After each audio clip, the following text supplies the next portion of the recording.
Today's guest sits at this fascinating intersection, which I really love. She's a mother, she has a background in digital advertising, and she's also the creator of Raising Future Minds, a platform that is helping parents make sense of childhood in a world that is becoming increasingly clouded and shaped by technology and artificial intelligence.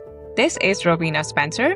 While many conversations about AI often spiral between hype and fear, she brings something much more useful, I feel, and that is perspective. She has spent years navigating what advertising and media looks like by being inside the system. And so she knows what shapes our digital lives, why we're hooked on to screens perhaps, and why we use technology the way we use. And as a mom, she's also trying to navigate this increasingly complex reality, raising kids in a very, very digital future. Thank you so much for, joining me here today. Thank you so much for inviting me. I'm really excited to have a chat with you. So one of the things that stood out to me when I started following your Instagram journey, Rowena, was the fact that you bring in a very grounded perspective to everything that you are trying to research, write about, or articulate on how artificial intelligence is starting to increasingly shape our lives as parents and our kids' lives as well. So tell us about where did you get the inspiration from for starting to explore this rabbit hole, let's say? Yeah, I think it came from a few places. So as you mentioned, a lot of my career was spent in digital advertising and in marketing. So I know the attention economy from the mechanic side and what drives those business decisions and how the companies are measured. And so we saw social media blow up and kids get access to it, and the challenges that has caused. Jonathan Haidt has done so much work around the anxious generation and educating parents on that. But I think once you sort of know those mechanics, you have a much clearer view as to why that is and what the business incentives are that are driving those decisions. And I think parents having insight into that then helps them understand, okay, well, is this then going to be appropriate? Content is one thing, but the decisions and the design might be something else for a developing brain. So there was that side. And then I adopted some generative AI tools quite early on when some of the new platforms like ChatGPT were launched in 2022. Because of my day job, we were incredibly short-staffed, so it sort of became my intern. And, I would have rather hired a person, but that was, the limitations that we had. So I think that was the other thing is I started just using it, seeing, what it could and couldn't do, identifying the limitations, the risks, seeing, again, those sort of mechanics. And as time went on, we've seen, companies like OpenAI announce that they will have ads. So then there's sort of this blending of these worlds. And then I also was just seeing from, the amount of change and conversation that it is going to be one of those once in a generation transformative technologies. So yeah, it's just, I'm naturally nosy about a lot of things sometimes, maybe. And that trickled down to this. It's good to be nosy. That's what I'm realizing, because the more you ask questions, the more I wouldn't say you'd necessarily get the answers, but at least it's helping open up the conversation. It's helping open up that field of perspective, right? And it's interesting that you use the word, it's all melting, like all of these different areas of your lives, like of what you used to do, or rather what you still do, plus with AI, and now your life as a mom, right? So yeah, exactly. I want to talk about how, you know probably firsthand how digital platforms are designed to capture attention, right? So having worked in the industry, having worked in advertising, what do you bring back when you come back to your home as a mother? Are there any changes that you've noticed that you are putting into place as boundaries or rules in your own home when it comes to tech use or device use? Or are you being more open to the way, these changes are happening in apps around us? I think right now we've been relatively restrictive. I don't necessarily want to use the word strict, but I think more restrictive. And that's because my kids are still young. So I want them to explore more on their own, find ways to be creative, be bored. But that's not to say that they haven't had access to certain things. I'm just conscious of how they use them and what they're using. Um, then I think we're just we have a lot of little conversations when the opportunities arise for certain things. So, we talk about how we have an Alexa that I unplug most of the time, but then we'll talk about how does, Alexa know that you said its name, and it knows because it's listening for that trigger word, and what's the company that makes the product, and what else does that company do, and just kind of introducing those sort of things, I think, or why is this next video recommended, and even pointing out ads in general, because I think it's so easy to not see them these days, right? And kids, when they hear them, they're like, "What is that? That interrupted. Skip. Can you skip it?" And I'm like, I've we've been playing the radio more because I'm like, you can't skip it. Like, that's just how it works, and we have to sit and listen to it. Or, as a kid, I would go run upstairs, brush my teeth during the commercial break on TV.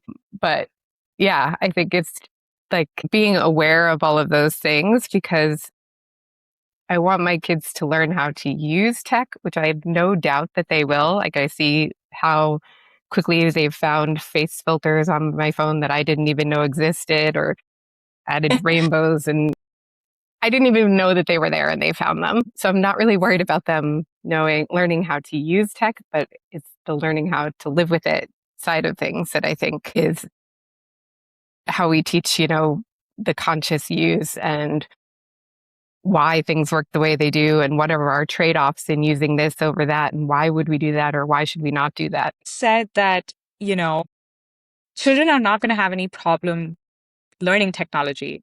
It's about us helping them understand the purpose or the intent, or, consciously using. I heard you use the word consciously using technology. And I think a lot about how parents use technology today. So maybe in this part, let's talk a bit about, your own experiences experimenting with new technology, like, of course, artificial intelligence, but like social media and other tech in general. And how are you trying to model and like answer those very questions that you're helping your children uncover, right? Like the questions that they would have about, is this an ad? Why do we have to skip it? And things like that. So how are you navigating them for your own self as well? Yeah, so I think the first thing I would say is that I can be better, and I'm trying to be better. And that is part of that observation and recognition. It goes into sort of how I'm hoping to teach my kids. It's like if these things are hooking me, and I know to not, entirely how they're designed and why and things, but I have a sense of all of the mechanics and the incentives, and they impact me in that way. How would I expect my kids to be able to navigate this? Yeah. So for me, things like social media, it's a no-brainer to delay it as long as possible. And I understand and recognize the pressures that parents feel when some kids are on something and some kids are not. And I think that it can be so heartbreaking as a parent. And we, again, have yet to navigate all of this because of my kids' ages. But I'm starting to just say things like that. Those platforms were built for adults, right? We have the same kind of stuff with, like, there's so much that adults do that kids are not allowed to do. And so these platforms were built for adults, and, we can revisit things at a later point in time. We're sort of encountering that now a little bit with smartwatches and things. And so, knowing my own conscious use and saying to myself, why am I picking up my phone right now? Like, do I actually recognize that I'm doing that action? And did I have a purpose for doing that? Or am I just doing it because it happens to be there and that's turned habitual for me? So, yeah. And then kind of the same thing, teaching that to my kids. And I think, one of the things that I was told that's always stuck with me is just sometimes you have to walk away. Like, if you're getting really frustrated with a project, or you're getting sucked into something, just like put whatever it is aside for a little while, walk away, literally go for a walk if you need to, because I think that helps with so many things. And I think it's the same, for my kids. I just want them to know that not in every situation can you just get up and walk out. But if you're struggling with something and you notice it, can you take a break for a little while and come back to it? So being more mindful and aware of what even technology is making you feel, making you do. So you're not constantly losing sort of your control or agency over what you decide that you want to do with your time, but rather being mindful of how you're using technology in general. So that kind of helps children also understand that, it's not meant to be the center of your universe. You are meant to be the center of your universe, rather. Yeah. It makes sense. Yeah. I have like, I know you'd asked about frameworks, but I have like one framework that I go back to. And I think this is applied for something else, but I can't remember exactly what. Mhm. And it's awareness, attention, and agency. So, what am I using? Being aware of what actually I'm using, paying conscious attention to it, what am I using and what is available and what is around me?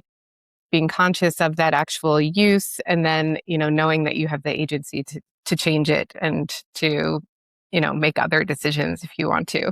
And so that kind of thing as well is, I think quite often we can feel like technology is sort of controlling us in some ways because it's so subtle, and just coming back to the fact that like we're the ones with the agency around this. And how do you feel the sense of agency, let's say, in an age where artificial intelligence is accelerating so fast that you're constantly seeing headlines and reading articles about the fact that there are job losses, there's increasing automation, but also this big question mark about the future of education, skills, and jobs in general. There's generally a lot of pessimism, or I would say skepticism, around where the future with AI is headed. And, as parents raising kids in this era, you're often felt you're often left feeling very vulnerable to how do you even plan for a future? How do you manage to bring that tech balance or that continued tech optimism in everything that you're reading, researching, and putting out there, Rowena? I would say I think a healthy balance of skepticism is a good thing. So to know the two sides of the coin. And I wouldn't say that I'm either a techno optimist or a techno skepticist, like techno skeptic to your point. I try and see both sides and sort of take the practical lens. Mm. And it does feel very uncomfortable as a parent. Mm. And I think that's one of the reasons that I started the account in some ways. Maybe it was my own self trying to search for answers and something more concrete. And, the reality is we just don't know it feels often like all the balls have been thrown up in the air and we're waiting to see where they land, and nobody quite knows. Yeah. But in the meantime, I think it is leaning into the human side of things. We've seen what trade-offs can easily be made, and people become more isolated and have more mental health issues if they're not having that in-person contact and connection. So I think all of that is just so important. And I hope to, model that for my kids as well. I live abroad from a lot of friends that I had growing up and things, but I try to make conscious efforts to keep in touch. And I hope that my kids, see that and realize that, you can have real life friends all around the world and in different places. And, having those conversations are important to maintain. Yeah, that's true. Yeah. And I would say one other thing about, you were talking a little bit about like the emotional side of technology. And I think when we talk about digital literacy, we're so often talking about like tech use. How do you maintain your privacy and security? How do you converse appropriately online?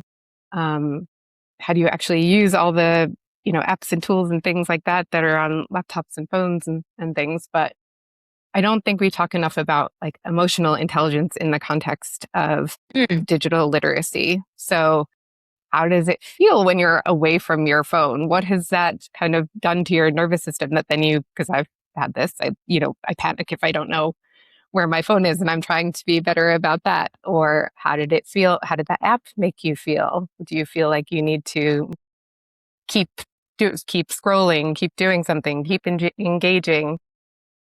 So I think that's another important part of digital literacy. Yeah. And I have some like other thoughts on extending kind of what we traditionally think about digital literacy. But that's so interesting. I never thought about it from that perspective. You're right. Like the textbook digital literacy definition is mostly around surveillance, privacy, do you know your passwords? Do you keep them up to date? Do you know the terms and conditions that you've agreed to? But when, like, on a very like microscopic scale, when you are looking at your own family, the kind of apps you use, emotional intelligence is something, or rather how you feel after using something is a thing I've never really thought about. I think maybe I should be more mindful and think about how certain apps or websites make me feel.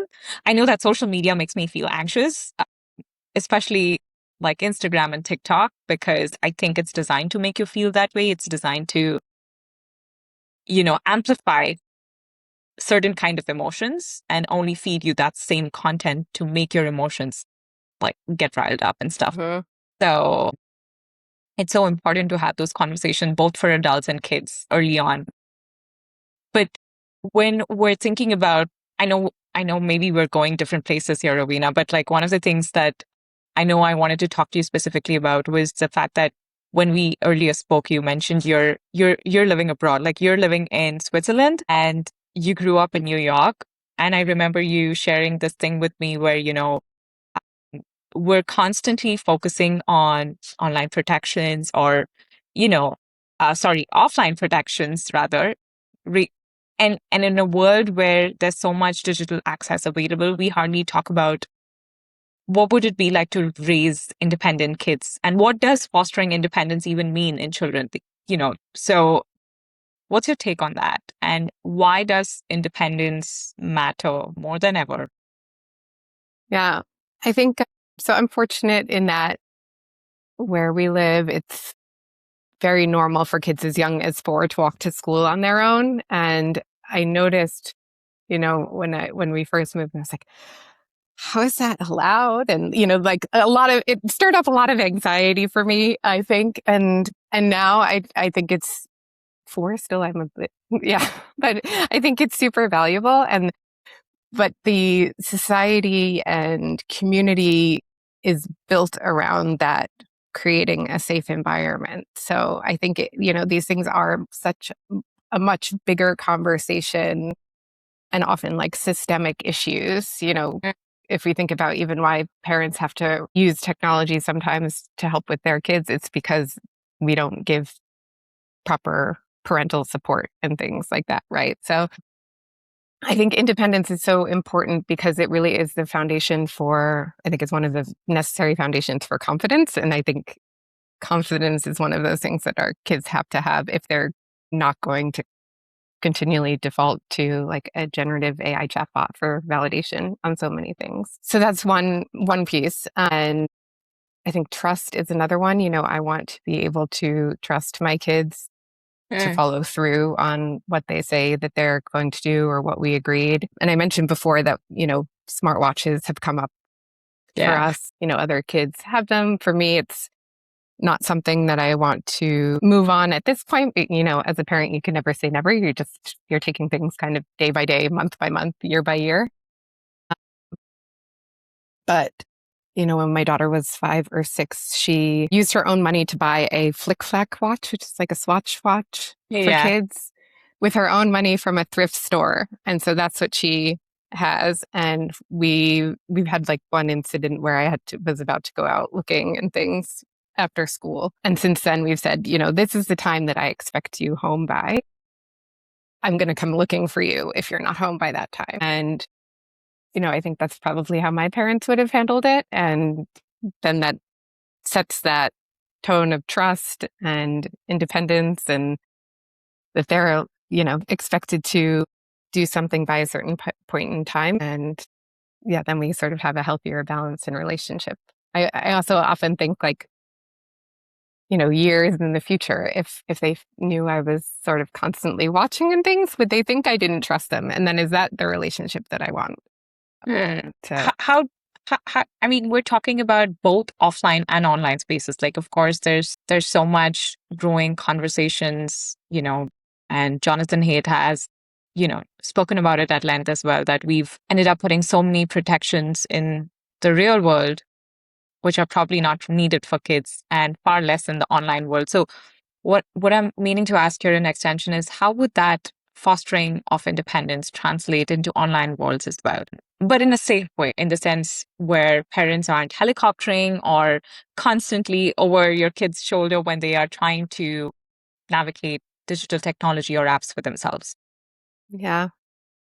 I think it's probably such a age developmental related question. So, at least for, again, more of the younger side, there isn't at this point that much independence online that I think that they need to have. Like, I think they can have independence within controlled apps. Mm-hmm. And, those are there, that could be specific learning apps or doing things together, searching online together, showing how the internet works, working together on a specific question, problem, what can we create together, things like that. Yeah. But we're just in the starting points of sort of, we're still navigating like offline analog skills. Mm, And then we would move into more digital skills, I think. mm, And for things like generative AI and tools in particular, my take up until quite, I think, late teenage years, ideally, would mm, be that I would be helping them navigate that quite significantly. Understanding how they might use something correctly versus just defaulting to it and helping them learn that properly rather than sort of just giving free rein on things. mm. But I also don't want to control everything. But I think there's a certain balance that we'll have to navigate. And I agree with the general thoughts of sort of devices and things in public spaces. That was very much also how I grew up. So I never Yeah. had a computer or a television in my room. And so like I extend that same sort of thought as well. If, an iPad or a tablet is like a handheld TV. Yeah, same thing, public spaces within the house. Mm. Interesting. Public spaces within the house. Yeah, like TV time should be family time, for instance. That's what I'm assuming. Yeah. Yeah. Yeah, and I think it's just, I mean, the challenge with like the mass personalization and access of things is that everybody can have what they like, and that's come with a lot of benefits of things like inclusivity and stuff. But on the flip side, those shared moments, Yeah. like both as a family and as a society, I think have eroded as well. So you think about like those kind of shared moments, and then the loss of third spaces where people has gathered more, and I think there are less of those. So, to the point of again fostering kids' independence outside of the home, those places and spaces have to be available for kids to be able to access them. So again, it's more of a community society thing than And if I were to extend this particularly to the education space, or like the the condition of education institutions around the world, right? Both public, private, all kinds of schools, and with technology and AI entering curriculums. I'm specifically thinking about just generally the rise of edtech and what it is doing to education systems on one side, but on the other side now with AI entering classrooms, what it may do to this whole idea of learning for the sake of learning versus hyper personalization of curriculums being now the new standard. So any thoughts or takes on edtech, AI in classrooms, and where this may all be headed and what should parents look for? so many thoughts. I wonder if I can So get many them thoughts. out in a good, concise, understandable way. Yeah, I think, in general, my kind of opinion is that just like with traditional learning, one size doesn't fit all. And that's what, has been a challenge forever, that not, the sit still and learn at your desk, like that doesn't work for every kid. And I think the same is true of technology. My just, anecdotally, I have two kids and they have responded completely differently to things, to screen time. So just from observing them, I know I'm working with completely different dynamics of how to potentially manage and work through this with them. So I think for the classroom, then that just extends, right? Is certainly a challenge, especially when you have large class sizes. And I think there are benefits to personalization and helping meet kids where they are. It often comes with a trade-off of, what data is being collected in order to personalize that. I think in most cases, maybe that's a worthy trade-off, but parents should be aware of that, right? Like, for me, I don't want my kids, like, I don't know, you think about a reading app, right? Maybe their voices are being collected with a reading app if they're reading back and an app is correcting their pronunciation or things like that. And so do I think there are places where that could be useful? Yes. And like, might we take advantage of that at some point? Maybe.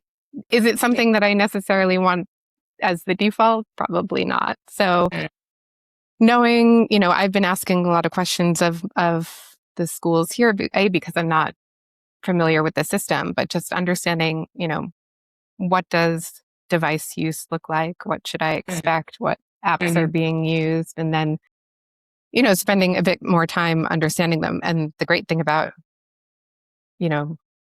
some ways generative AI and things like Google or ChatGPT or Claude is you can do that research for yourself so much faster now, right? Yeah. So understanding how these apps work a little bit more, what they're collecting, so many times we see privacy policies and terms and conditions, and we've been trained almost to just click, yeah, okay. But, being able to summarize them and actually understand what's going on is really useful in that way. So, like, essentially what you're trying to get to is you have to ask questions, no matter at what stage the education system and technology in the education system is at. Because I know there's no one answer that fits this whole complex, argument or narrative, because education systems are different across the world. Kids' needs are different across the world. The ratio of teachers to students may vary too, but there's always this like general struggle or anxiety around,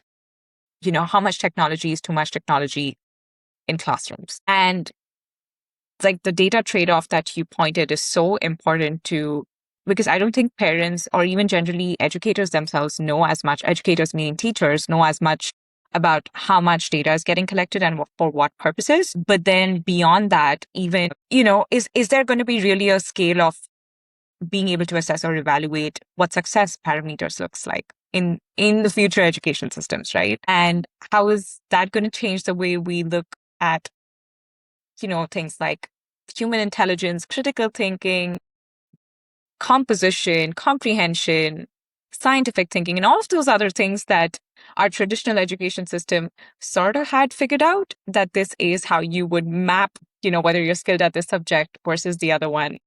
Yeah, I know that there's not going to be like a wholesale solution to the future of education. I guess that's what my rambling is getting to, but it's generally it's quite frightening to see the pace at which education institutions around the world were so easy at adopting edtech.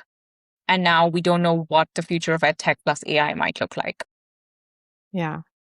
I mean, I think my general thesis is analog skills first. And that's because, people might say it's not useful in the future, right? Like even touch typing, right? Like I've seen a lot of things recently of like, do we even need to teach touch typing anymore?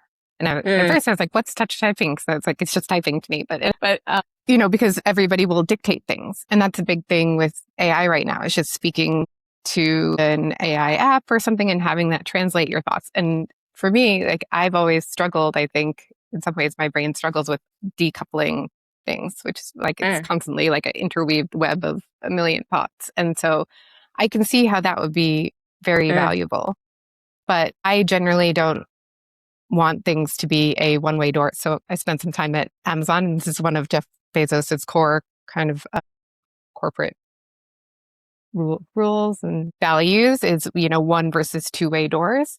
And one-way door is, when you go through it, there's no going back. And so for me, it's like, it's the same reason in some ways why I was taught to drive a manual car. Do I really want to drive a manual car? Do I need to? No, but especially in Europe, a lot of the rentals are manual cars. So, I would still have that freedom and optionality. And so that's how I kind of think about like analog skills and digital skills is from an optionality point of view. Wow.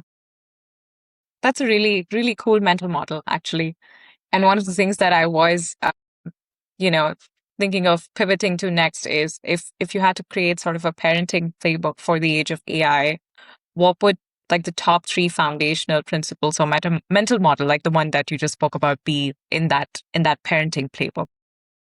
Yeah, I had some notes on this because I think it does depend on like what context we're speaking about. Because again, Definitely. right, AI or generative, well, AI as a broad umbrella, generative AI is a little bit more specific. They extend to so many areas of life and different things. So, whether it's learning or relationships, like those were two that I was thinking about in particular. And so with leveraging, some Gen AI tools for learning, for me, it's kind of starting with a blank page and always starting that thought process. Like the thought should always come from the person. And I even think there's like brainstorming can get into a gray area quite quickly. And I think that's what's really tough sometimes about using these tools is knowing there's no sort of specific point of handoff of your thinking, right? Because you could constantly be questioning having an interrogation. And would you otherwise be thinking through that interrogation on your own? Or is it a brainstorming partner and that's valuable? And I think those are very nuanced kind of individual decisions that you have to have the judgment then to be able to say like, oh no, this is now going down the path that I didn't want to go down and I need to stop and take back my own thinking, right? And developmentally, at what point people can get to that stage is going to vary, I think, quite a bit. So yeah, a blank page is one of them. I think also like when it comes to companionship, because AI, again, like there's so many platforms and things that are offering AI companions, which is another thing that, as a parent really concerns me. I want my kids to have real life friends and things. So I would think that is not trading off accessibility for depth and real relationships. So yeah, sure, it's available and that's easier. But what is that actually? It's not giving you anything back. It's just mirroring something for you. So acknowledging like the depth of real friendships versus something that's quick and available. Very interesting that you talk about depth and, you talk about, I feel like in my head, I already have this rule that if I have two conversations with an LLM, I need to have two conversations with a real person just to balance things out in a day. I know, sounds like a weird rule, but that's relationships, blank page, companionship. These are, I think, also what make us inherently human, I want to say, but also what fuels us or what drives us are conflicts and friction. Even though I think like our brain loves taking shortcuts, our brain, like we're very comfortable with people or AI models that agree with us. I think somewhere deep down we desire friction and challenges because that's what makes us feel competitive, feel accomplished. So if as parents probably we're able to create that environment for our children in the real world, I feel like they might thrive with or without AI in the future. Mm-hmm.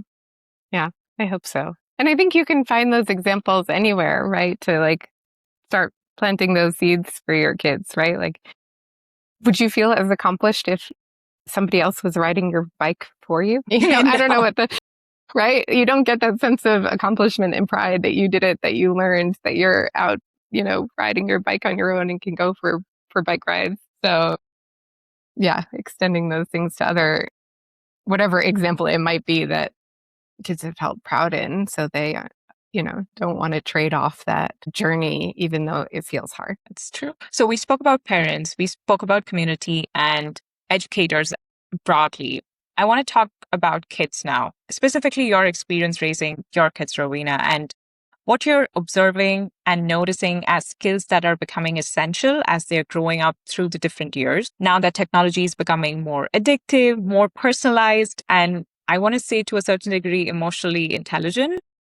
What do you think would be maybe three skills that become essential for children growing up today. Yeah. And I should say, like I'm not a child developmental expert or anything like that. This is my own experience as a parent and sort of my own, I guess, observations. So I think being able to sit with being uncomfortable, not knowing something, and knowing that that's okay, and then that you can have the confidence to figure it out. So doing hard things and knowing that you can do hard things. I think being able to, critical thinking, we hear this a lot, critical thinking and ability to kind of question things. But at the same time, I'm really, I don't want to raise my kids in a way where they're constantly questioning the reality of everything. And I worry that that's the direction that things are going. And for me, that's another reason to just delay things like social media as long as possible, because the amount of, kind of AI influencers and stuff on platforms like that now is just incredible. And it's hard for adults to tell the difference sometimes. So, I don't want to add to that so young, I think, or have that constant questioning of reality. I think there's probably so many longer consequences to that we don't know. That's true. And then I think back to the emotional intelligence point of living with technology. I think that's a big one that, our generation is also unlearning, relearning, right? So we're a lot of us are doing that hard work of recognizing in ourselves what we might not know how to navigate so well, and are trying to, do better ourselves at the same time as teach our kids. So I think that it's really tough for parents in general, but I think it will be super important. And then I guess that, the connection of the offline and the online. So back to either, that could be like the trade-offs, like what do we lose by, I was listening to a podcast recently, and an example that they gave, the interviewer had interviewed Sam Altman, so CEO of OpenAI, and he had given the example, I think, of a card catalog in a library. And it was, well, does anybody miss old card catalogs in libraries? And I grew up with that as well. No, I don't really miss that. And we're still reading books. But, if you still take it one step forward, it's like, well, what did we lose? We lost spelling repetition, maybe, or looking up numbers as small kids. Like same thing of dictionaries and encyclopedias. Like those are, but then we're spelling skills, right? That we've given up. Or you think of writing a grocery list. Like I keep my grocery list in my phone, and recently, it's like, well, why am I not writing it down? Or my daughter could help write it down and develop her writing skills. So connecting like how we could trade something back sometimes, maybe not always, or what we're getting for that convenience. And I think that also extends again to real life, digital life, things like financial literacy as part of digital literacy. Yep. Another thing we don't really talk about too much, but like I was thinking about this recently in the context of games. Like if you have games that have some financial component, tokens or something that extend to real life, it's like, well, what are you paying for? What does that translate for in real money? What's your budget? And all of those like traditional financial literacy type things, like are then applicable to your digital world as well. Yeah. Wow. So I love that you talk about the trade-offs from a very tangible example here of if you pick up something digital, what are you losing in analog, and vice versa, right? Helping children navigate that from early on would not just help them be more aware of what tools they're using around them for learning, for development, for gaining a new skill, but also that tool itself doesn't become a dependency eventually, right? So I love that, all those examples that you laid out. And to each their own, right? It depends where you are, what your family setting is, what your exposure levels are to technology, and, what your values are as well. Mm-hmm. Yeah.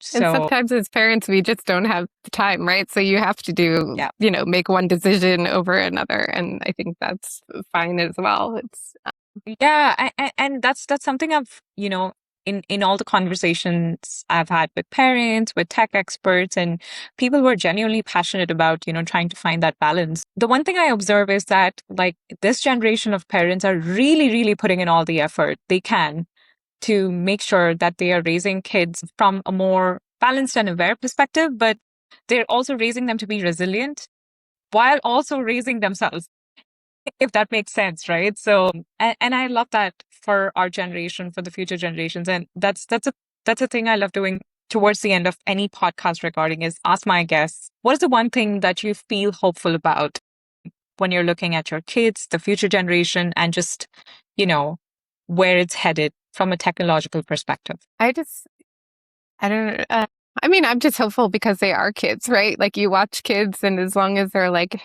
they're happy, they don't have the worries of the world, they're running around, they're carefree, they're, when you get older, you envy that in some ways so much. They don't have the weight of the world on their shoulders. And I think that's another, thing to just preserve and keep and hold on to for as long as possible. So, the pure, kind of kid hope that goes along with being a kid. And I think they'll just grow up with this technology and, because it is a technology, it can be used for good or for bad. And I hope that, they recognize the good in things and choose that path. And I think there's a lot of opportunity with it as well in terms of positive things that are changing the world. So, it's our brains go to the negative, like negative reinforcement. And I know from running my account that it's easier to default to that. And I have to, pull myself out of that sometimes. But, you know, in reality, I think the human side of things, the collaboration, the connection, right? You and I would never have this conversation were it not for technology. Like there is just a lot of opportunity alongside that as well. So I'm hopeful for that in general. But yeah, as parents, you're sort of like, I hope I'm doing the best job. I hope it's enough. And I guess we'll find out later. I think that's all you can do. You can just do your best and hope the rest will pan out eventually for the greater good, right? So, Rowena, I don't know if I've missed asking you anything else that you feel like you want to share before we close the episode out. No, I don't think so. Just, thank you for having me and for all the conversations that you are having and for, helping lead this discussion. I think, as you said, like our parent kind of cohort is so interested and passionate about a lot of things. And I think, that's really exciting in and of itself. No, same here. I am so glad that the internet and social media as a space has connected us.